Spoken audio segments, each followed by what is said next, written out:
Hey guys, and welcome to the Alabama Saltwater Fishing Report presented by Angelo DePaola, the Coastal Connection with eXp Realty. The first podcast to bring you the local inshore, offshore, and onshore fishing report, whether it's good, bad, or ugly. We have a great show lined up for you guys this week, but first, let's take a quick break and hear who's making this show possible. This week's Alabama Saltwater Fishing Report is brought to you by Great Days Outdoors magazine. If you hunt or fish in Alabama or the Deep South, you know that it's different down here. Spawning seasons, patterns, and food sources are not the same as they are in other areas of the country. At Great Days Outdoors magazine, Southern outdoor writers pick the brains of the best Southern hunters and anglers and give you the best how-to, where-to, and when-to articles, along with so much more. Pick up a Great Days Outdoors magazine subscription and become a better Southern outdoorsman. Great Days Outdoors magazine can be found at your local Barnes & Nobles, Books A Million, Tractor Supply Company, Rural King, Bass Pro Shops, or you can save and buy online at greatdaysoutdoors.com. And also brought to you by MB Ranch King. MB Ranch King hunting blinds and feeders are built to last right here in the USA. With durability and convenience in mind, MB Ranch King's maintenance-free blinds are constructed with high-grade steel and come in a variety of sizes to meet any hunter's needs. They offer high-quality, easy-to-use corn and protein feeders that can be filled with both feet on the ground. Call Kevin today for more info or a quote at 205-807-2937. MB Ranch King, built in the pursuit of perfection. All right, folks, we have a great Alabama saltwater fishing report lined up for you guys this week. I'm flying solo, so I will not have a co-host. Let's go ahead and get right into this thing. Let's head on down to Orange Beach, Alabama. Sam, stop and shop. Let's see what Captain Dusty Hayes is up to. All right, Captain Dusty, welcome back to the show, buddy. How we doing? What you been up to over there? Not much, man. Just fishing quite a bit and dodging storms, but actually up here in North Alabama right now, fishing for some smallmouth. Nice. But fishing's been good, and been starting to get back in the surf a little more. Went out a few days last week with a fly rod and caught a few ladyfish and stuff like that. But there's plenty of other species out there as well, plenty of Spanish and bluefish, and actually hit the beach a few days last week with some topwater plugs, especially right at dark. The whole west end of the island, Fort Morgan area, Veteran Street, Mobile Street. There's just some monster bluefish on the beach right now, crashing topwater baits. They'll eat suspending baits too, but who doesn't want to throw a topwater? And some really big ones, a lot of average, pound and a half, 2 pound fish, but there's some 3.5, 4 pound fish mixed in, some even a little bigger. And so if you plan on walking the beach anytime, throwing plugs in the next few weeks, and you get a hold of those fish, you might want to beef up your leader up to 30 pounds just to give you a little bite protection from those blues. But it's that time of year where the flounder start moving into. I actually caught a few flounder on jerk baits the other day in some of the deeper holes. They were very aggressive, and flounder popping up and gulps and such like that. Soft plastics on jig heads, good thing to hit those deeper holes for and target. But a lot of the bait and weight guys are starting to catch fish. I've seen a lot of people starting to pick up pompano bites, and we always have a good run of them in August. It's hit or miss as far as location or time of day, but every year, people start catching them around August, and you don't ever see any huge ones. I mean, you'll see some decent ones, but you'll get keeper size. They'll be 12 to 15, 16 inches, but that seems about average.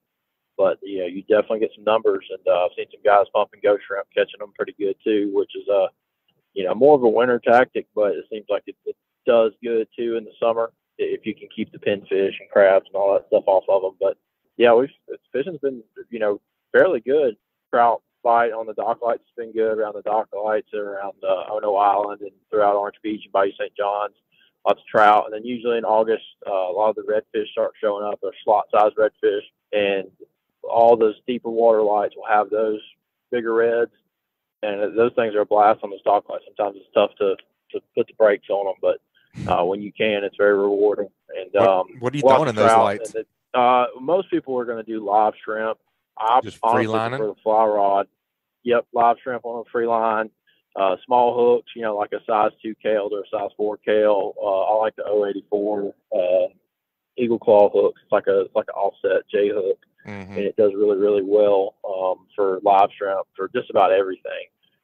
But if shrimp's not working, artificial lures are a killer way to dock light fish. If they're keyed in on really small bait fish and not worried about shrimp, it's hard to sometimes turn them off of what they're really keyed in on. And so small paddle tails, like Z-Man makes a Slim Swim, just a 2.5 inch paddle tail, and I use those for everything. I mean, I've caught multiple bass species on them, and panfish to stripers to baby tarpon to trout, redfish, triple tail, all kinds of stuff. Bonita, I use that little guy for everything. It's just something that, I mean, I keep a rod in my truck with that bait at all times. It's just very versatile, and it's a killer dock light lure. You know, if they're keyed in on small glass minnows, as far as conventional rod and reel goes, I mean, the little paddle tails and little soft plastic, you know, bait fish are really a awesome dock light bait, you know, and it doesn't have to be those Z-Mans. Like the Jackal makes the Rhythm Wave, which is a really, really great bait. They have probably the best action out of a lot of those smaller paddle tails, but they're not as durable as the Z-Mans. Z-Mans they're decent baits, but man, they last a really, really long time. I mean, you almost have the same one on a jig head for so long, you tear it off just to put a new one on because you feel like it. Yeah. Which is something cool about them, but they, you know, it's also a killer thing for somebody that's got a fly rod. You know, I've noticed, I had this conversation earlier today.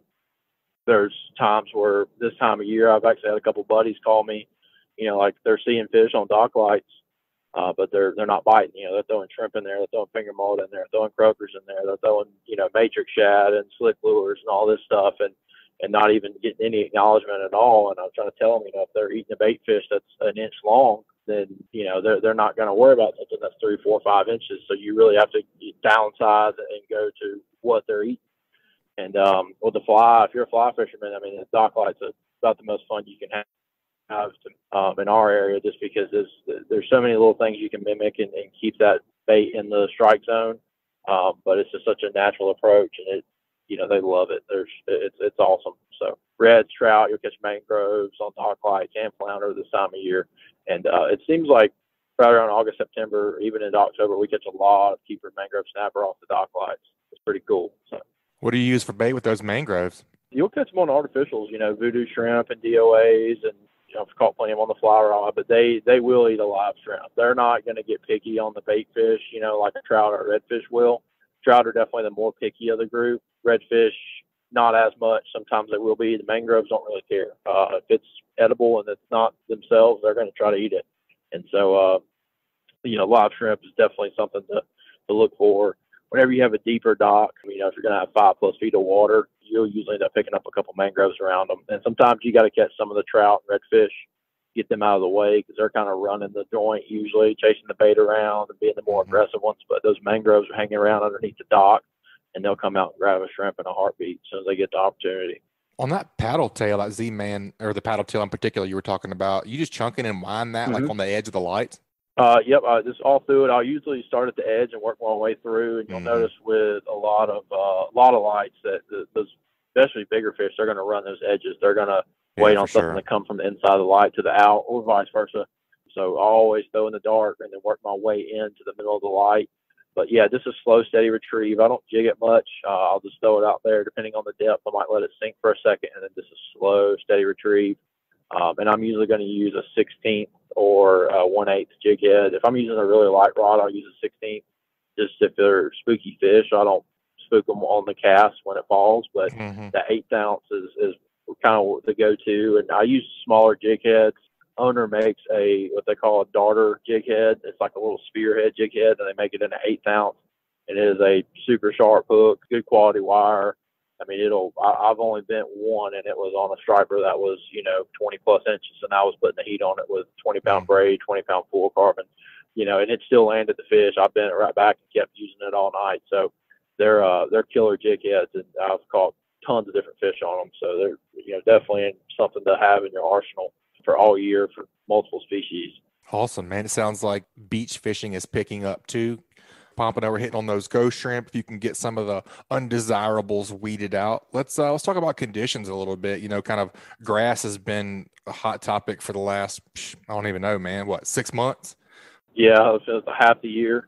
For sure. Well, so let's talk about grass and water quality. What are you guys seeing over there? For the most part, I haven't been out since the storm. Prior to the storm, though, I mean, the water was really, really nice in most places, and the grass was still out, but it's patchy. You know, like you fish one hole and it'd be full of it, and the next hole wouldn't be so bad. And that's where, you know, this time of year, you have the opportunity to walk the beach and throw lures. That's where I enjoy that, because, you know, you get to a hole and it's full of grass, just, you know, walk 20 yards and you're out of it. And same thing with bait fishing. You can do that. You're going to set up, just pick an area that doesn't have as much grass. You know, sometimes if you get to a section, like, oh, there's a bunch of grass here. I don't know if it's going to work. You know, try walking down 100 yards or 200 yards and seeing what that next area down looks like. But yeah, I know that, I mean, the water clarity's been pretty good. We've had some decent surf. The water temperature is warm. So, you know, early and late is going to be ideal. As that sun gets up and that, you know, those fish are going to move out deeper and follow that bait. But that is also a good thing for stuff like if you're trying to target whiting and pompano, those fish will stay more up close in the surf zone versus your, you know, ladyfish and mackerel and bluefish and stuff. They're going to go out in that deeper water and chase that bait. So sometimes middle of the day, as miserable as it is to sit out there, is the time to really, you know, bait fish and catch your pompano and stuff, because all that other stuff's out of the way. And you can really have a bait sit there for long enough for, you know, pompano or whiting to find it. Yeah, that definitely makes sense, man. That's a great report, Captain Dusty. If folks want to get up with you guys over at Sam's Bait and Tackle and swing by and get a new setup or get into something, you know, get into something new like fly fishing, I know you guys do a lot of that. What's the best way to get in contact with you folks? Oh, yeah. Yep, just come by the shop, or you can reach me at 678-897-0167. Awesome, buddy. We appreciate the report, and we look forward to talking with you next time. All right, man. Thank you. All right, guys, take a quick break and hear from a few of this week's sponsors. That segment was brought to you by Alabama Marine Resources Division. The Alabama Marine Resources Division reminds all recreational anglers who harvest gray triggerfish, greater amberjack, or red snapper that their catch must be reported through Snapper Check. This includes vessels, kayaks, and shore anglers who possess any of these reef fish. Reporting is mandatory and must be done prior to landing fish in Alabama, regardless of where the fish were caught. Anglers can report to Snapper Check online at outdooralabama.com or through the official Outdoor AL app. For more information about Snapper Check or any of the 2021 fishing seasons, please visit outdooralabama.com. And also brought to you by Hilton's Offshore Charts. The days of heading out and blindly looking for good fishing areas are pretty much over. Don't waste time and money on fuel searching for fish. You need the most recent, highest resolution images to not only know where to go, but where not to go. The knowledge provided by today's technology is critical when planning an offshore fishing trip. Make the choice that professional captains all over the Gulf make and choose Hilton's Real-Time Navigator. The easy-to-use interface and excellent customer service will have you on the fish every time you go. Check them out at hiltonsoffshore.com. All right. We are going to get together with my partner, Joe Baya, over on the Northwest Florida Fishing Report. We're going to talk to Mr. Thomas Hilton of Real-Time Navigator and Hilton's Offshore Charts. We are going to get an offshore snapshot with Joe and Mr. Thomas Hilton. Let's go see what they're up to. What you say, Tom? What you say, Butch? What's going on this week, man? Doing good, doing good. We were talking about it in the previous segment. I think everybody's just ready for August to be over. I'm usually on about August 1st. I'm ready for August to be over. So I'm ready for cooler days ahead. But, you know, one of the things we were talking about, Tom, with August is that it's really a hit or miss month. I've had some really unbelievable, awesome trips in August, and I've had some just absolutely probably the worst trips I've ever had blue water fishing in August. And it's feast or famine out there. And one of the reasons I want to do a blue water snapshot today is we've had this tropical storm come through.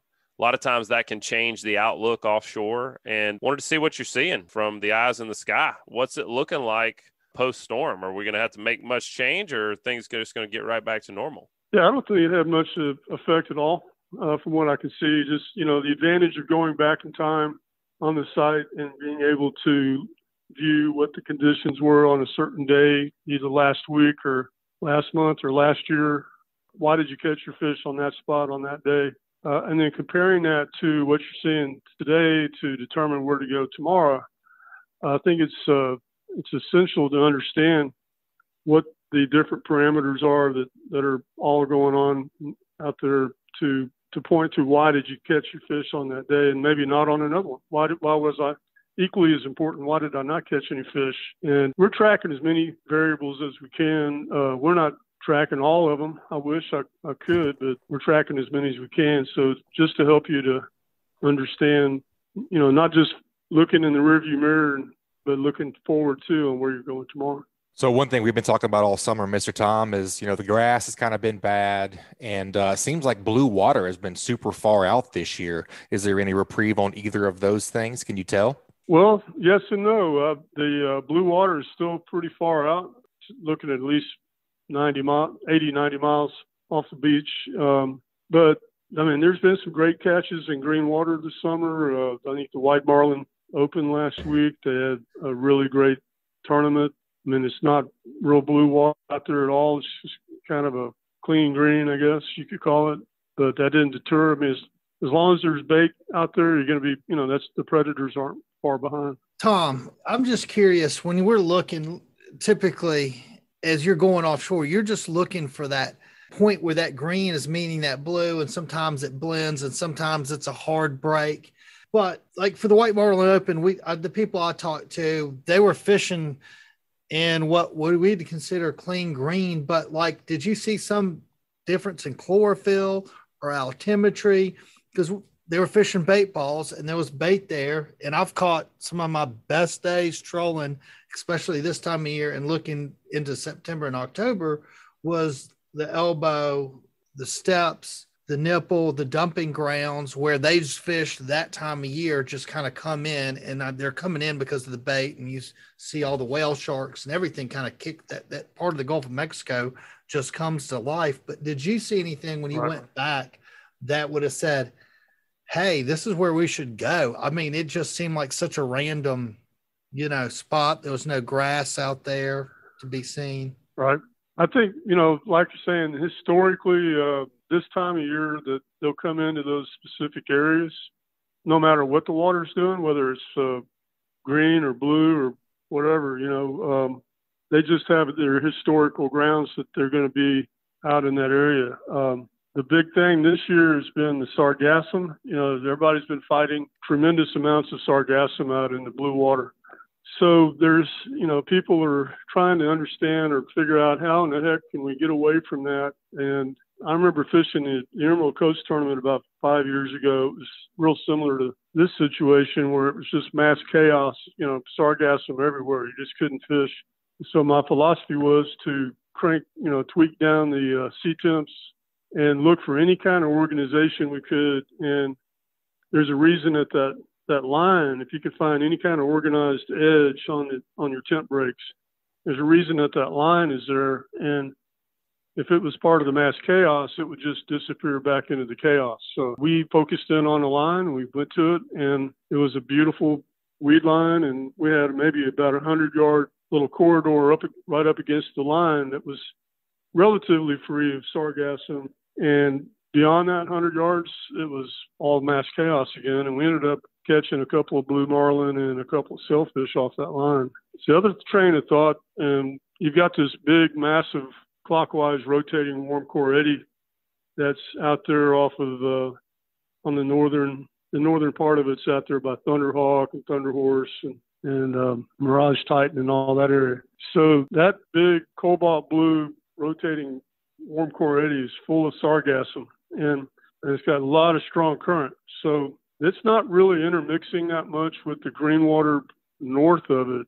So I was talking with a team during the Blue Marlin Grand Championship, and we were discussing ways to minimize or avoid sargassum. And it's like, well, this big rotating warm core eddy, blue, massive monster that's out there is really not intermixing much with the green water north of it. So it wouldn't probably hurt to go check it out, maybe go up 20 miles north, up towards the Ghetto, Photonis, and that area. And you may have less problems, with sargassum out, and that's exactly what happened. They went up there and they had one of the best blue marlin trips in that green water. These guys said he hadn't seen that many marlin in probably his whole life out there. So wow, just trying to minimize the obstacles for how do you plan to fish, and you just try to formulate a plan to maximize your efficiencies. Well, Tom, speaking of that plan, we're talking about a giant Gulf of Mexico and trying to pinpoint a spot or a few spots to go this weekend, and really find that bait and then ultimately find those predatory fish. So from what you're seeing right now, the folks that are going to be listening to this show are going to be fishing out of Alabama and the Emerald Coast. Where would you be heading this weekend if you were wanting to chase pelagics? I mean, is there anything that stands out to you on the map right now? Looks like the Squiggles has probably your best color. Got the bluest water that's kind of coming in there. The fads, the fish attracting devices out there, those are all really been very successful. I mean, they've been out there just that a year now, at least 4 of them, and they're tracking bait. And that's the keys. Where do you think you're going to see bait? And that's a pretty good source right there. That's pretty consistent, that we know that there's going to be bait around those 8 fads out there, no matter what the color is, so much. The other thing that's kind of an interesting, looking at on the chlorophyll, you've got this massive cobalt blue warm core eddy that's rotating clockwise, and the northern edge of it's right there, say Blind Faith and Thunderhawk and Gulf Star 1, Tinkerbell. And a lot of times on the East Coast, what you'll see when you have a very dominant current, like with the Gulf Stream on the East Coast, you have this very, very strong current, and then for whatever reason, that current will peel out and reverse flow, call them backflow eddies, and they come and bring the warmer, clear stream water onto the shelf and with it the predators to feed. So there's a lot of advantages to tracking these backflows. And right now there's a massive backflow eddy that's north of this warm core eddy that's washing over through the Appomattox and Horn Mountain, Delta House area, all the way into the river rip and going into the Midnight Lump and all the way over towards the Mississippi Canyon. So there's a lot of advantages to fishing these backflows. And number one, you're not fighting that really strong current. And number two, most of these structures that are inside of these warm plumes of blue water are all game on in terms of being a little bit more successful out there. And then the third thing is that the edges that are created by these backflows are often good color changes and weed lines. So there's a whole lot of list of options that are open up to you when you see these backflows, that if you have the range to get out to Horn Mountain or just south of Rampal and those drill ships that are in that backflow eddy, I think there's going to be some really nice catches out there. Tom, what's so cool about all the mapping and all the data and all the information is that you've got a really good estimation of where fish are going to be. And if you get out there and you're unsuccessful, you know what you didn't get right. And then vice versa. If you go out there and you find fish, you can then go back and look and see where you caught those fish and what the conditions were and be able to apply that to future trips. And, and then like you say, a lot of these areas like the floating oil rigs and these areas that Angelo was talking about, catching these white marlin where they've just historically been in those areas, those kind of trump a lot of the altimetry or the chlorophyll in a lot of cases. But ultimately, you just learn more and more and more as you go along. And to me, that's, if not the most valuable part of your service, is the most valuable part of your service, is that you're able to make informed decisions based on data and learn from it and get better from it. And the captains that are using it are being successful with it. So it's great to have you on, and we certainly appreciate you jumping on and giving us a blue water snapshot every so often. But if folks want to have this at their fingertips and be able to get this information whenever they want, whenever they're going, how do they get a subscription? Where should they go to get more information? Where would you like to send them? Yeah, I think the easiest thing to remember is hiltonsoffshore.com. They have the contact page on there. There's my email address and my cell phone on there. If you have any questions, you're welcome to call me. I talk to people every day. Well, I was just saying, I've got a friend that calls you all the time. He loves it. Look, this guy didn't even fish a few years ago. Chris Smith on Big Wood. And he's like, man, I call Tom. He answers the phone all the time. And he has become a world-class offshore fisherman in really a very small, I'm talking about, I'm sure, right. Really small amount of time. Right. That's good to hear. One of the things that we offer that I don't think anybody else does is the HELP program, which is the Hilton's electronic logbook program, where you can log your trips. We reverse engineer the trips so that you can place your fish catch location icons where you caught your fish on that day, and you can see that relative to all your different parameters, your altimetry or your watercolor, your currents, temperature, and so forth. Also, when you go back in time, you go back to the waypoint file that was current on that day. So let's say you caught a fish off of a drill ship, last June. So when you go back to last June and you look at that day, well, that drill ship is still there. If you go there today, it's probably gone because those things move around every so often. So that was a big reason why you caught that's one reason, but it's a very big one. Why were you fish on that spot on that day? Well, there was a temporary structure or a drill ship. And so you can go back years and you can see where all these structures were on the archives and stuff. It's kind of fun to do. You see back where the Independence Hub was still there and stuff like that. I mean, that's super valuable to be able to go back. I mean, even like if you're subscribing for the first time right now, I mean, like a guy like Butch, he could go back 15, 20 years last time he caught a decent fish, and look and see what those conditions were, So, Tom, I have one more question for you, though. You were describing a situation earlier, and I've never done this, but now you've got my wheels turning, where there was a very undefined line, right? It was like a mix, and we see that a lot here in the Gulf. But you narrowed down I hope I'm getting this right, narrowed down water temperature. And because we see this all the time when you're fishing a line, you may pull 20 miles, and then all of a sudden, for some reason, there is current, and it's sometimes a couple 100 yards long, sometimes a half a mile to a mile long. Can you go over how you did that again? Or if I even have that right?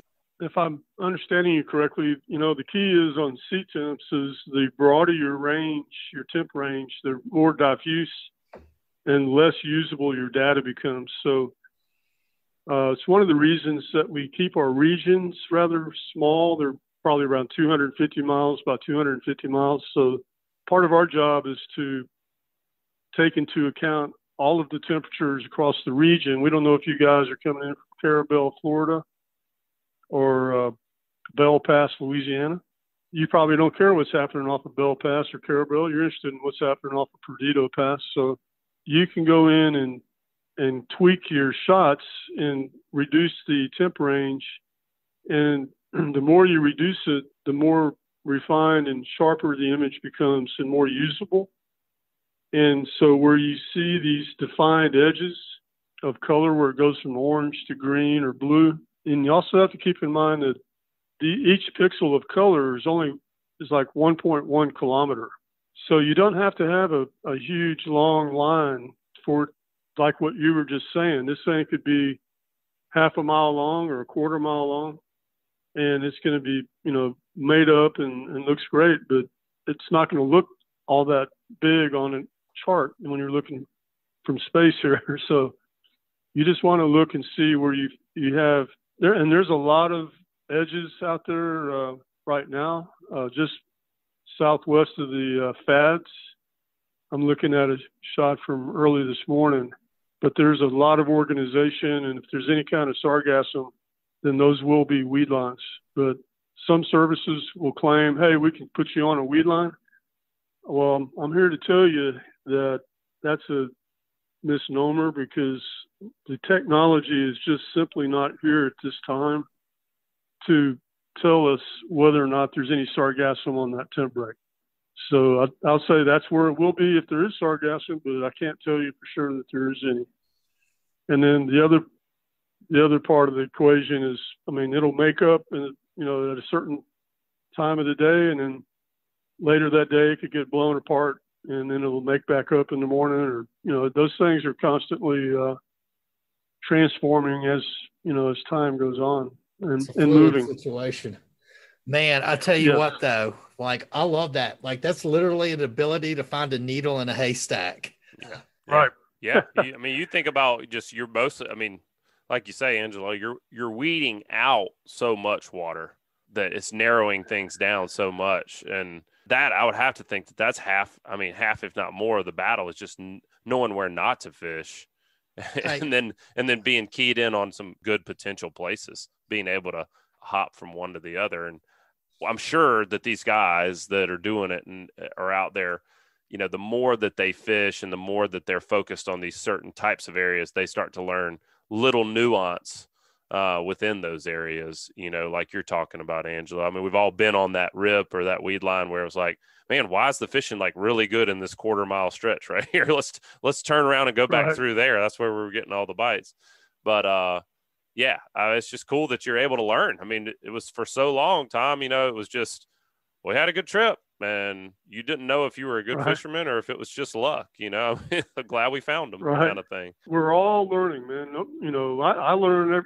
That's what makes it fun for me is I learn all the time. You know, there's always something that piques your interest and you start diving into it and you're like, man, that's cool. When we first launched the site 17 and a half years ago, well, right after we launched it came Hurricane Katrina. And so all these captains out of Venice, Louisiana, they were all networking. Hey, I was out at Mars Ursa. That's where the push was and all that. Well, all of that was destroyed by the hurricane. And so one of the captains, young and up and coming captains back then, that's when he signed up with Hilton's, was in March of 2006 because he didn't have his network. He was one of the first guys back and they were fishing. And so he didn't know what to think about the site, but he did know he had a catch log and he had caught 25 billfish in the last 18 months. And so he went back in time on the archives and he tested out what the site was showing. And let's see, I think 22 out of the 25 billfish were in a 0 to negative 20 altimetry position. He caught none in water cooler than 78 or warmer than 88. And so what I liked about what he did, and we didn't have any chlorophyll back then. What I liked about what he did was that he didn't know why he caught the fish. All he knows is that's where he caught his fish on that day. So he being able to go back in time, and we encourage people to do this to confirm what was the site showing on that day when we went fishing. And so it helps you to get confidence in what you're seeing and it educates you to determine what is important, pay attention to, and what's not so important. And the key factor to me on this was that we did not bias, you know, scientifically speaking here, we didn't bias the outcome by sending him there. He was not using the site. He didn't make the call to go there based on what the site was showing. Yeah. He just knew, you know, by reverse engineering it, that's where he caught his fish. So there was on the altimetry, there were 2 or 3 fish out of position on the, you know, but then again, those may have been caught on a platform or a spar or something, you know, which when you're fishing surface structures like that, you can pretty much throw the altimetry out the window. Yeah. But cool stuff, man. Anyhow. Very cool stuff. Well, we're definitely going to be looking forward to following along with you, Tom, as we all learn more. And we definitely appreciate you giving us the snapshot this week. I hope you guys will check out Hilton's Real-Time Navigator. And Tom, thanks again for joining us. I appreciate you guys, and I hope you all have a great week. Thanks, Tom. Take care. Yes, sir. Man, I could talk to him all day. This segment would last 2 hours. Literally.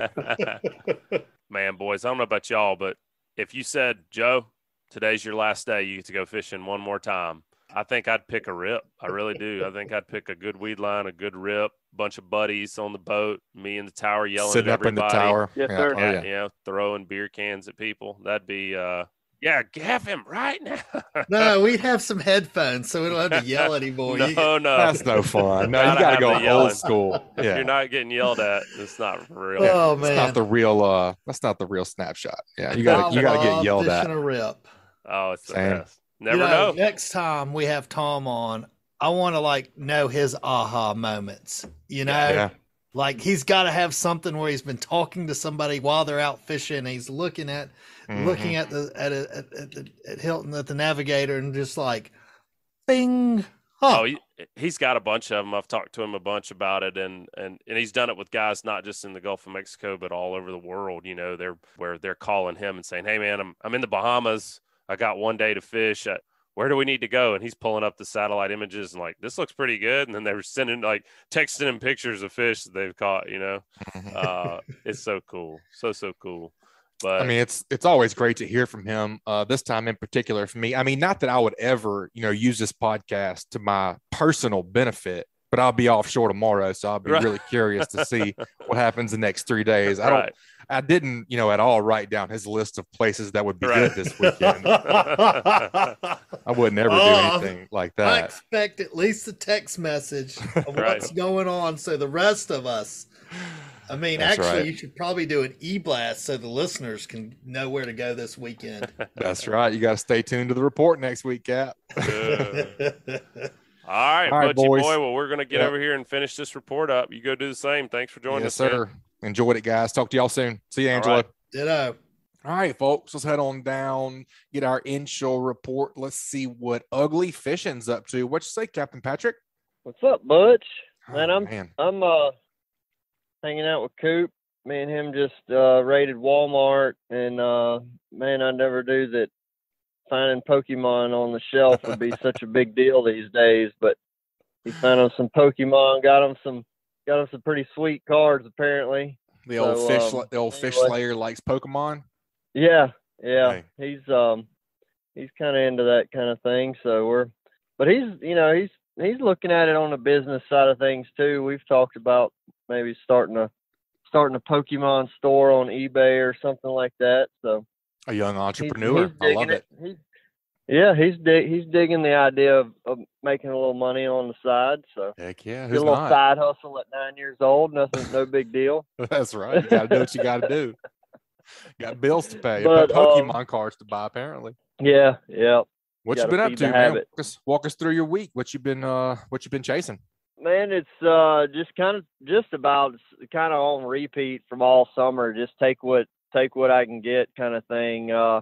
May start out shallow, busting some fish, or not busting them, or whatever, and just keep moving and shaking until I find them. And I can kind of start right close to home. Right on today was the case where I had a big tide way up in the parking lot of the boat ramps and everything. And man, I was really feeling like real good about some shallow water stuff that has not been real great because the water's been kind of low in the mornings, and we had this really high tide. And man, I really was expecting the best, and we really didn't find much of anything shallow. Found a couple of little reds, little trout, nothing just exciting, at least on my float plan anyway. I mean, I'm sure somebody found them and whacked them good on some shallow water, but my float plan put me in a lot of areas that had a tremendous amount of bait, like mullet everywhere, pogies everywhere, little minnows. I mean, just full of life, and just, you could tell that none of the bait fish really were concerned about anything. There was no like, they were not being chased. No fish, no bait being chased or fish blowing up or anything like that. So I didn't stick it out too long in any one area. So I started out shallow, and then finally I was like, man, I've had some pretty primo shallow water areas with a lot of bait. I'm going to swing it and go deep, and went out and started hitting some deep structure, and man, it was game on. Just straight up, just shrimp, slip cord, whacking some trout. And it was interesting. We had fish, like typically, and for our listeners that have heard Bobby and I know Richard talks about it too, but a lot of times we'll pull up to a rig if we're not sure if the fish are there, or we're not sure how the bite's going to be. We'll set everybody at a different depth. Mm-hmm. And that's what I did. And dang, if like every drift, every cork got hit, every bait got hit, regardless of the depth. I think we were in like 14 feet of water, 13 feet of water, somewhere around there. And I had one guy, told him, I said, you're going to be close to the bottom. You're at 13. And I did another one. I said, you're at 11, you're at 10, you're at 9. And they all got bit. And it didn't matter. Current was stroking. Usually when the current's stroking like it was, I tend to have my absolute best luck right near the bottom. Like, so I expected the guy that I handed the 13-foot rod to, that he was going to get the first bite, and then I was going to end up moving everybody. And man, I never had to do any adjustments. Everybody just kind of did their thing on their depth and caught fish. That's how I like it. Yeah. I mean, ain't nothing wrong with that. For sure. But I mean, that was on the lower end of the bay. And getting back into a few days ago, had just a jam up trout morning where we left the dock, went to our first stop fishing some, I think it was about 9 or 10 foot deep structure. And this was kind of a plan A, where it was like, all right, water was kind of lower in the morning. I'm going to fish a little bit deeper structure early and then maybe slide shallower as the tide comes in. And we got on this first zone, and typically on a 10-foot deep area, I may have one person on a popping cork, one on a free line, and one on a slip cork. And that way we're covering from pretty much the bottom to the top. And first guy on the popping cork, man, his cork just about looked like it was tied to a brick, because when it hit the water, it shot under, caught a nice trout. And I was like, okay, let me get a slip cork rigged up, but I think that's going to be it. And then I got another popping cork rigged up. Then we had 2 popping corks and a slip cork. Slip cork went, no bites. I didn't let that thing sit out there very long. We pulled it back in and put a third popping cork on. And some of the times the shrimp were popping all the way to the top and the trout were busting them on the surface. And I would have been interested to throw top water, but man, the bite was it was happening and fish were flying over the gunnels. And it was like, man, don't screw this up. Right. You know what I mean? Like, oh, when they're literally doing the old chewing the rod tip thing off and the action is there, I don't want to. Don't stray from that result. Don't stray from that right. very much. Yeah, and I mean, it was, I want to say most every fish that came over the gunnel there for the first 45 minutes were all like 16 to 19 inch trout. So it was like, that's fun. That's a good grade. The guys were wanting to keep some fish, and it was, I mean, you didn't have to. They were either in that range, or they were like 12 to barely 14 inches. So it was real easy fishing as far as just catch them and like, yep, that one's big, that one's small, and no big, there was no question asked about what fish were keepers or not. And I tell you one thing that I've done, I've mentioned shrimp being the kind of the hot ticket on my last couple good trout bites, but I think I may have mentioned this a couple weeks ago, but just showing up with a bunch of different live bait. There's so much stuff out there that now I'm to the point where I have 3 live wells on my Blue Wave. I use them every day, this time of the year especially. So I'm right now what I'm leaving the dock with is bull minnows, finger mullet, and 1 live well, and because they mix up pretty good. And even if I have some smaller croakers, I'll put those guys in there too. And then I've got a shrimp tank, and then I have and then I'm cast netting pogies. And man, there's some days where we're having where we're catching redfish on bull minnows only, and we're catching trout on shrimp only, or we're catching everything on pogies and nothing's hitting a bull minnow or a shrimp. And man, talk about a captain going the extra mile right there, filling up all 3 live wells with whatever's biting. Yeah. I like it. I try to leave the excuses at the house, Mm-hmm. like I don't want to be out there like, man, I really feel like we're around fish. Yeah, should have had the pogie. Man, I wonder if them bull minnows. I mean, there was one day, for instance, where we were fishing some dock pilings, and one person with a shrimp, one person with a bull minnow, one person with a mullet, and the mullet and the bull minnows were getting hit every time, and the shrimp were just getting trash fish. Like, it was just croaker catfish on the shrimp. And even like doing the old pot licking method, where it's like, all right between those 2 poles, so-and-so just pulled a redfish out, so I want someone to get another cast in there, drop a shrimp in there, catch a catfish or a croaker, drop a bullman in there, and catch another redfish. I mean, they were just super dialed in on them. But then, 3 days later, couldn't buy a bite on a bullman and was catching reds on shrimp. So that kind of just keeps going back to my story of just grab a little bit of everything when you head it out. And, and there's some cool things that are actually kind of helping save a little bit on the bait bill. There's a lot of times on both west side and the east side of the bay right now where there's shrimp in pretty good numbers where you can just about go cast net some bait while you're fishing. I mean, I've seen where there'll be a shrimp come hopping out of the water and a ladyfish or a trout or something trying to eat it. And if you want to throw the cast net right there, you could probably go ahead and double your bait count and not even hardly miss a lick fishing. Yep.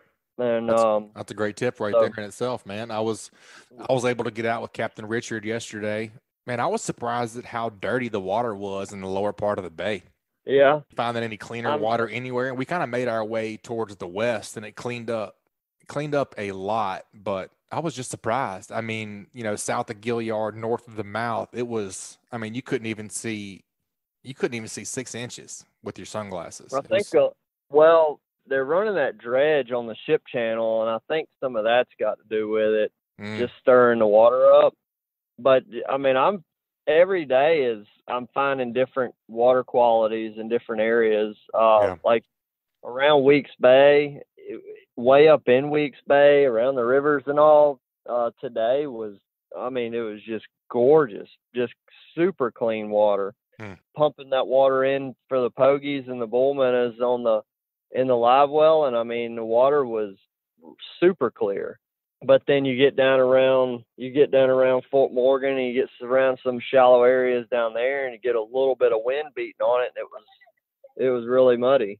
Yeah. And I get it. I am running into some areas where the water is pretty muddy, and most of it has appeared to me like it's been just where behind a storm or something like that where it was wind blown. But I think if y'all were seeing some of that in the lower part of the bay, it very well could have been from that dredge just having stuff stirred up.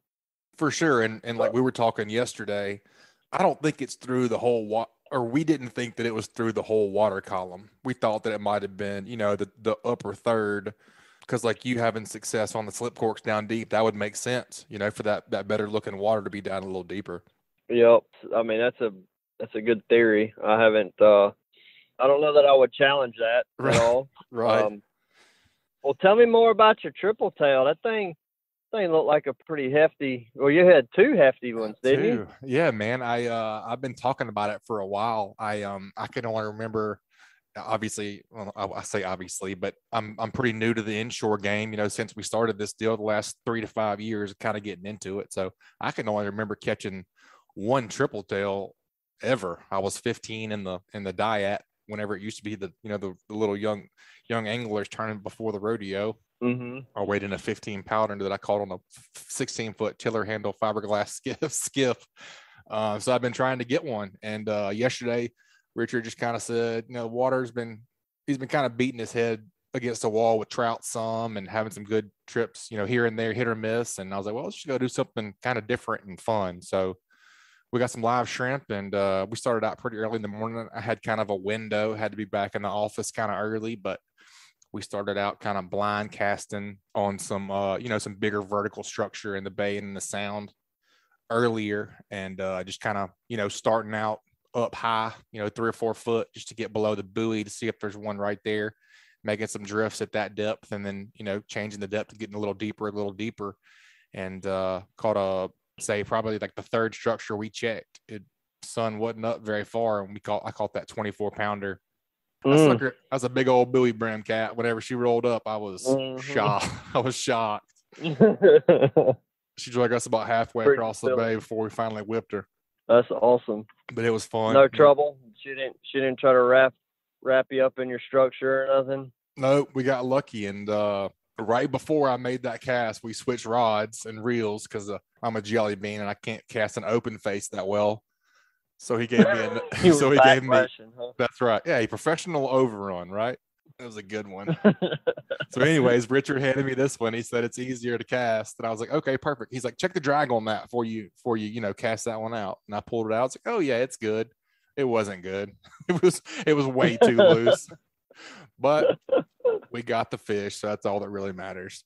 And the second one we found on just a little, floating piece of debris in the sound, and knew it was a good fish, saw her really good, knew it was a good fish, and just threw a free line shrimp and just jogged it right past her nose and came on.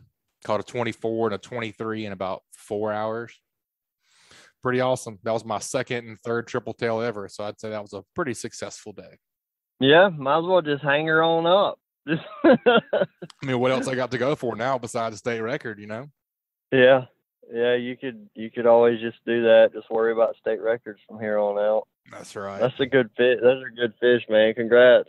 Thank you, brother. I've actually I think my biggest is 22, 3 or something like that.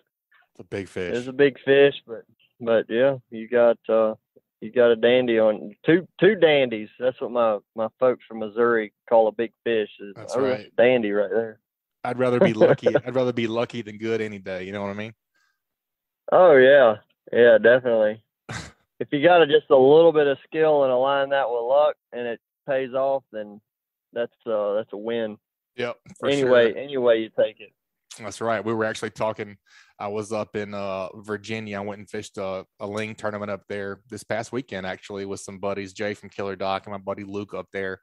He hosted us, and kind of our saying of the weekend was, fishing was tough. So we were just kind of grinding it out, sitting up in a tower for 12 hours a day, sight fishing those cobia. And kind of our tagline all weekend was, whenever preparation meets opportunity, that's when your success happens. And we didn't get any money this time, but we caught some really nice fish and was pretty close. So I like that one. Whenever preparation meets opportunity. That's right. Well, what else, man? I know your bookings. I saw your post on Facebook. I guess it was yesterday. I know you booked up like crazy, but folks want to get up with you and book a trip. What's the best way to get in touch with you? Go to the website and check the availability. I'm actually trying to help some captains out now where people are going to my website. They're seeing that maybe I'm booked, but they have kind of a window that they're looking at trying to book something. Then they're reaching out to me through phone call or text at 251-747-1554. Able to trying to get some of those folks lined up with a captain. I've got some different captains that I like to work with and try to keep them busy as well. So that's been kind of the deal, but I've still got quite a few opportunities. They are becoming more and more limited, but we're about to be headed into the fall, early fall fishing. I mean, it's still August, but these fish are starting to move into and towards these tidal areas, despite it still being smoking hot. Those fish, redfish, are really starting to move into the tidal areas pretty good, and the trout aren't too far behind. So I mean, there'll be some opportunities to start doing that fall-like fishing here pretty soon, and got those opportunities. So if you see it on my calendar, uglyfishing.com, you can go ahead and book it, or like I said, just give me a call or shoot me a text, 251-747-1554. Sounds great, buddy. Get you taken care of. Appreciate you having me on this week, and appreciate all of our listeners. Pretty much, I mean, most of them are booking me because when we get off the boat, they're talking about some show that they heard or whatever, and it's always fun to have the listeners telling me about things that they heard on the show, and maybe something that I said that didn't even know I said, Yep. I definitely agree with that, man. It's very, very, very cool to hear from people, and the fact that you guys are booking trips from it, that's an extra bonus. So we definitely appreciate all our listeners, and we appreciate you guys be willing to share the information. Week after week, gosh, it cuts the learning curve. By years, you can't even put a number on that for sure. And yeah, there's a lot of things that I learned from Bobby from going and sitting in seminars, but yeah, being able to just turn on a podcast and catching basically a seminar every week is it's pretty awesome that y'all have this thing and host it like you do, and give all of our listeners a great opportunity to learn a little something each week. And, I hope they pick something up from me and this week and go and apply it. And if y'all do, then tag me on Facebook or Instagram or something. Tell me you used a tip that I shared, and I'd love to see some of your success stories. Yep, let us know. Did you see where that gentleman caught that swordfish this weekend on his 24-foot Cape Horn? He said that he learned from the Alabama Saltwater Fishing Report tips. That's pretty cool. Him and his wife caught like a 250-pound swordfish by themselves. That's incredible. That's awesome, man. Yeah, if that doesn't get you excited about No what doubt. you're doing, that is awesome. Very, very cool. All right, buddy. We're going to move on, man. We got one more to get. We definitely appreciate your contribution, and we'll talk to you soon, man. Thanks again. All right. Thanks, Butch. Well, that's another awesome report, and it was brought to you by SunSouth. Your property is demanding. From mowing the lawns or running a farm, you need equipment that's easy to use, efficient, and affordable. You need John Deere equipment from SunSouth, and right now, owning a new John Deere is even more affordable with 0% financing for up to 72 months on select models. Plus, save 20% off select John Deere parts during our Parts Extravaganza sale. For all of your equipment needs, go see SunSouth. Equipment for those that do. Some restrictions may apply. See dealer for details. Expires August 31st of 2021. And also brought to you by Test Calibration. Is your diesel engine showing signs of low pressure or excessive engine smoke? If so, you may be in need of a repair to your diesel fuel injection system. Test Calibration has been selling and servicing diesel turbochargers and fuel injection systems since 1976 and are up to date with all the latest diesel technology. No matter if you're running a diesel in your boat, tractor, or truck, Test Calibration can help you. Contact them at 800-822-0057 or visit them online at testcalibratindieselandturbo.com. All right, folks, let's head on offshore for our last report. Certainly not least. It's been a while since we've heard from Captain Delynn Sigler on the Alabama Saltwater Fishing Report. I know you contribute over with Joe on the Northwest Florida Fishing Report a good bit, but welcome back to the Alabama Saltwater Fishing Report. How you been doing, Cap? I've been doing great, Butch. I appreciate you having me on. Yes, sir. I know you've been running a boat out of Orange Beach some, and you kind of slacked off on your chartering a little bit, but I know you're still fishing a lot. And what you been up to, man? Just kind of walk us through your last couple of trips. What you been up to? Mostly fishing here out of Orange Beach, but I'm still bouncing around back over to Florida a little bit, my home waters. But yeah, mostly just here out of Orange Beach. Mostly bottom fishing. Did a little bit of tuna fishing. Got aggravated with the sharks. They're everywhere. It seems like. Seems like when you find the fish, the sharks are there too. So, but mostly just bottom fishing. That seems to be, I mean, I can't tell you how many times we've heard that in the past 6 months or even a year. It seems like everybody is singing the Sharks blues and nobody seems to know what to do about it. I mean, I don't know how you get them under control at this point. It's awful. It's unbelievable frustrating. Just you fish 3 or 4 spots, you're sweating like a dog. It's August. You finally find a good bite of fish and everybody bows up and nobody gets a fish to the boat. You get one head and, the rest of them, they just eat the entire fish. You get nothing to the boat. We got in some big jacks the other day. I say big jacks. They were 40, 50 pounders, and we never even got a head to the boat. They were eating the entire fish. Everybody was right hooked there. up, and I was like, guys, we might as well leave. If we just hooked up 4 jacks, probably averaged 40, 50 pounds a piece, and we didn't get a single one to the boat, it's time to leave. Time to roll. So, I mean, I guess that's really even bottom fishing and or, fishing for AJs, I guess that's kind of your only move at that point. If you're getting ate up, is just how far of a move do you think you have to go to be able to be beneficial to catch more fish? I think you'd have to go at least a couple of miles. So I've seen these sharks follow you. I've had them up under the boat and have a shark with a crazy fin of some sort and run a mile and start fishing again. In 2 or 3 minutes, you reel up the fish and look over the side, and there's that same shark with that messed up fin. Same shark. So we have trained them to follow us by throwing all these fish back, and we're just chumming them and showing them, hey, wherever you see a boat parked, that's where the dinner's at. So free meal. They just follow us. So I try to pick up and not just lollygag. I run hard at least 2-3 miles trying to get away from those sharks anyway. Golly. Well, like we said, it's been a little while since you've been on the Alabama Saltwater Fishing Report. So I'll just kind of pick your brain. I know you are, or Joe sends me your pictures, pretty much every week. And you seem to be kind of like the grouper whisperer, man. You kind of got it figured out over there. What's your ideal depth whenever you're looking for grouper? Grouper's my thing. I love to catch grouper. I love to catch bottom fish, any kind of fish, but I love to catch grouper.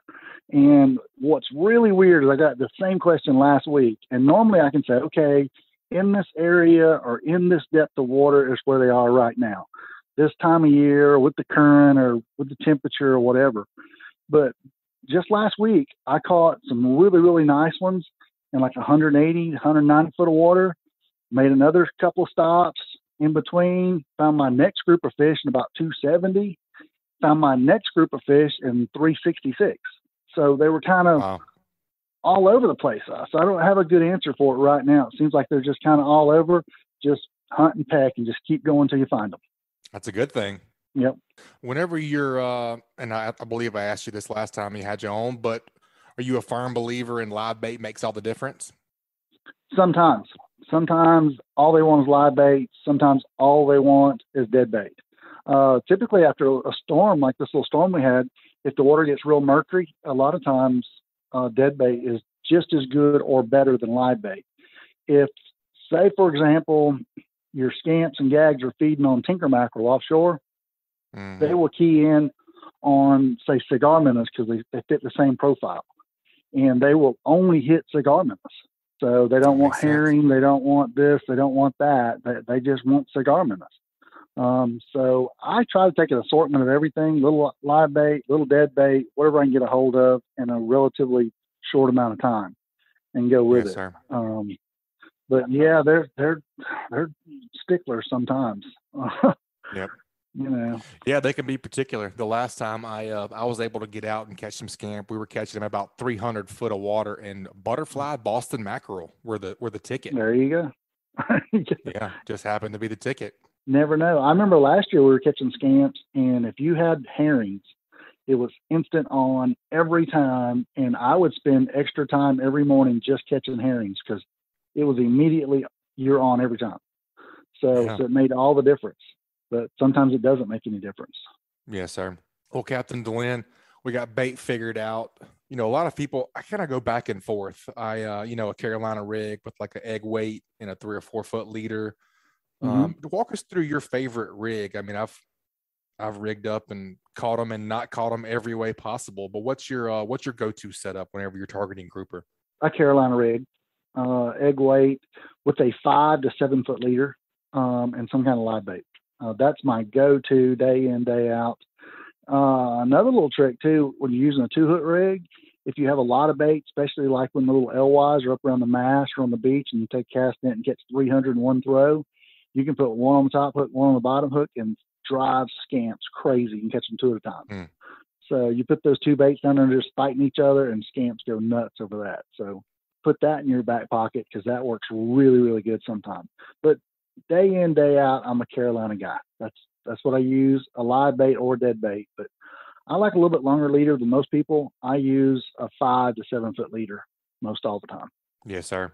Whenever I scamp fish, historically, it seems like the captains want me to put the bait right on the bottom. Almost feel your lead bouncing on and off the bottom with the wave, your boat coming up and down. How do you feel about that?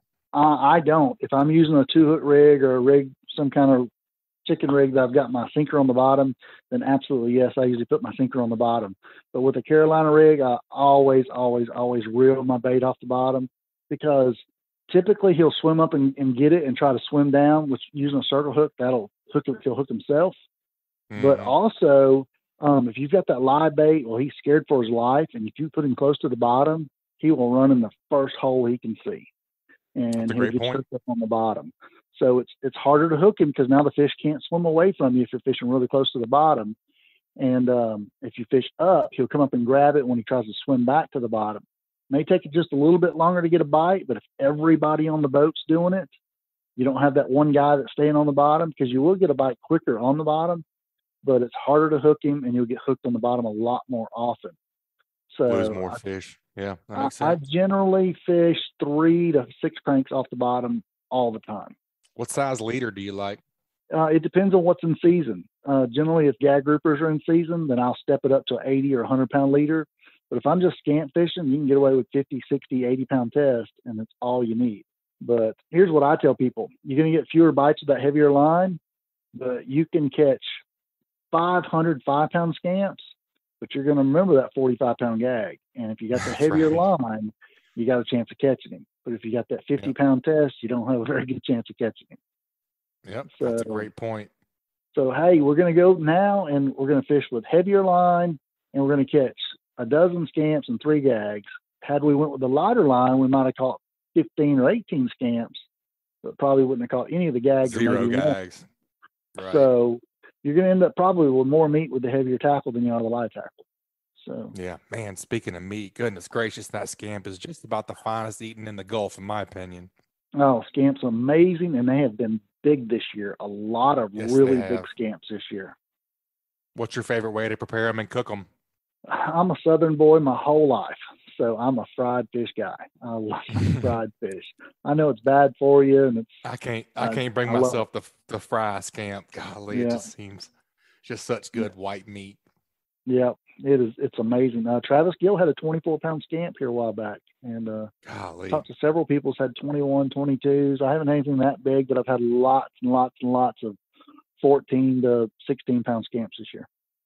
Yes, sir. They've been really good. And like I said, I've got to get out a couple times and pretty much smashed them every time. I guess we'll see. I'm headed offshore for a couple days coming up soon, and I guess it depends on the tuna report, but maybe we'll end up getting into some scamp and some of those grouper as well.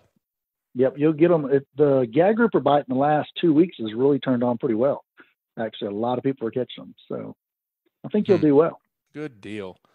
All right, man. We appreciate the report. I have a Hey Cap question that I've been waiting to use this on somebody that would give us a great answer. So let's get into the Hey Cap question. Hey Cap comes from Josh Russell this week. He said, I love jigging deep water for grouper, but oftentimes you're trying to hit a small target area and the current and wind are ripping.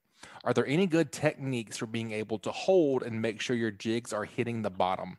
He said, sometimes it feels like you're holding up current and can't even see the structure anymore, and you're basically just hoping to hit the structure and catch those fish. What you think, Cap? That's actually a great question. And now I'm going to contradict myself. Remember I told you I use the heavy tackle? If the current is really bad, you can definitely use braid, go all braid, not mono. And you can go down with a little lighter braid. It cuts through the water a lot better. So it'll get you down quicker and hold you straight up and down a little better, and a little heavier jig also. So that'll help you some. If the current's too bad, sometimes you just got to move. Sometimes you do have to go up current. Sometimes you can drift too. You can go up current, drop down, and kind of drift with your jig. So, But yeah, last year we actually had to drop down on some of our braid because the current was so bad. We upped our sinkers and dropped down on our braid just to get it down on the bottom and keep it there. Yes, sir.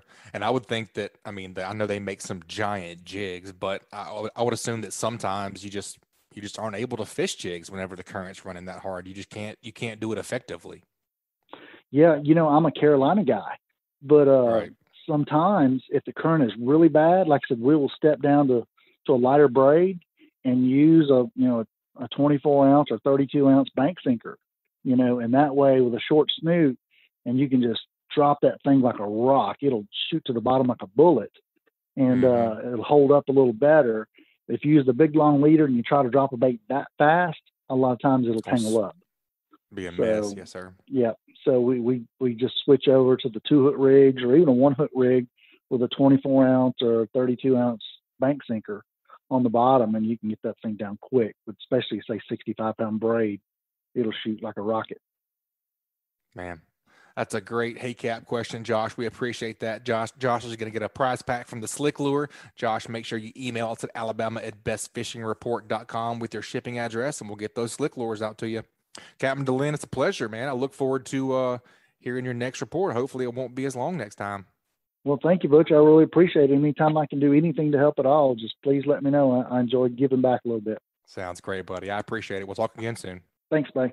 All right, guys, that wraps up another great segment. Y'all take a minute to check out some Fishing Chaos fishing tournaments coming up near you. For Alabama saltwater anglers, you'll want to check out these awesome tournaments. The 2021 Saltwater Fanatics 6th Annual Inshore Championship will be held on September 11th and 12th with the lowest entry fee and the highest payouts. This is a tournament you for sure will not want to miss. Details, rules, and ticket purchases are now available for purchase on the Fishing Chaos app. For our kayak anglers, check out the month-long Kayak Saltwater Series August Redfish Challenge that repeats in September and October. There are Gulf Coast and Atlantic divisions. 5 redfish aggregate length determines the winner. Tickets are available for purchase on the Fishing Chaos app. Also, the 2021 U.S. Kayak Open begins on September 11th and ends on September 12th, 2021.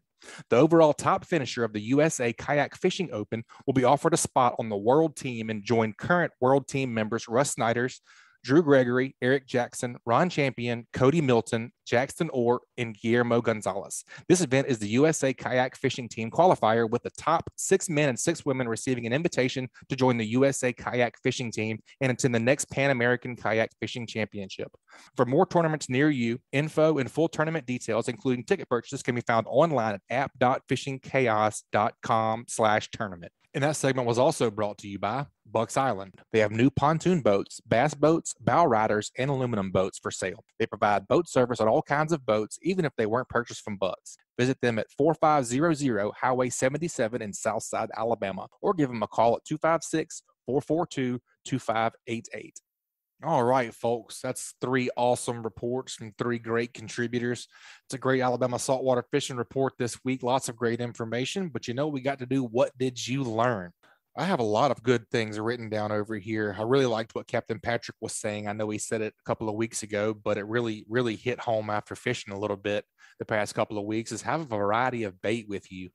Captain Patric has 3 live wells on his Blue Wave, and he is filling up each of them with a different species of bait right now, because you never know what those fish are going to be keyed in on. I think that's a great point to take away from this show. It's also always great to hear from Mr. Thomas Hilton over at Hilton's Offshore Charts. And I really liked what he was saying and what Joe was saying about eliminating water, looking at the satellite and getting the big picture. And we talk all the time on here. Captain Richard really pokes out about eliminating water. If a strong wind is coming from X direction, that go ahead and that eliminates, this spot, that spot, and that spot. And it opens up, this spot, that spot, and that spot. So they were kind of talking about the same thing. So I really took that away from this show as well, is that Hilton's offshore snapshot can not only tell you where the fish are, or not necessarily where the fish are, but your best chances of catching fish based on those conditions. And it also shows you the poor conditions, so it eliminates water. I took that away from this show as well. All right, that wraps up another great segment. Let's take a quick break while we check out a few of this week's sponsors. That segment was brought to you by Hold the Line Saltwater Fishing Tournament. Mark your calendars for September 25th, 2021. The Hold the Line Saltwater Fishing Tournament is a fundraiser for the Women's Resource Center of Mobile and is sponsored by Church of the Island. WRC is a faith-based ministry providing medically accurate information about pregnancy, fetal development, lifestyle issues, and other related services.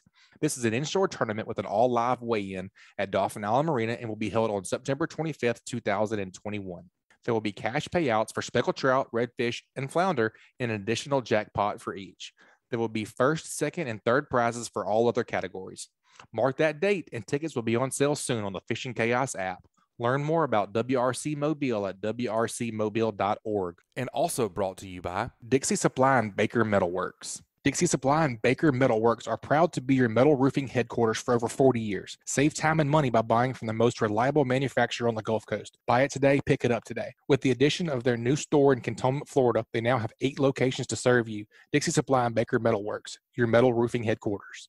All right, folks, that's going to wrap it up this week. You guys, please subscribe, rate, and review wherever you listen to podcasts. If you'd like us to email you the podcast each week, just text the word fishing to 314-665-1767. Again, just text the word fishing to 314-665-1767. Subscribe to our email list, and we'll send you the new show each week. We'll see y'all next week. You guys keep whacking them. Be safe out there. This week's Alabama Saltwater Fishing Report was brought to you by Killer Dock. Killer Dock uses marine-grade aluminum to make fabulous fish cleaning tables and stunning canopies that will keep us out of the sun. Killer Dock combines durability, function, and design to uniquely upgrade your entire dock experience. Visit killerdock.com to see more. And also brought to you by Coastal Conservation Association of Alabama. Check them out at ccaalabama.org. And also Fish Bites. Check out the full line of scented saltwater and freshwater baits, as well as tackle at fishbites.com. And also brought to you by Photonis Defense PD Pro Ultralight Ultra Compact Night Vision Systems. Simply the best in-class night vision systems ever built. Contact them at photonisdefense.com to learn more. Photonis Defense, masters of darkness. This week's Alabama Saltwater Fishing Report brought to you by me, Angelo DePaola, The Coastal Connection. Find us online at thecoastalconnection.com. Also brought to you by B&M Pole Company is more than just panfish. Check out their Sam's Super Salt series designed for shallow water fishing for trout and redfish at bnmpoles.com. This week's fishing report has been brought to you by Joe Baya and National Land Realty. Whether it's timberland, farmland, hunting land, commercial land, or large home sites and waterfront, if you want to get top dollar for your property, give me a call at 904-891-9639 or email me at jbaya@nationalland.com to learn how.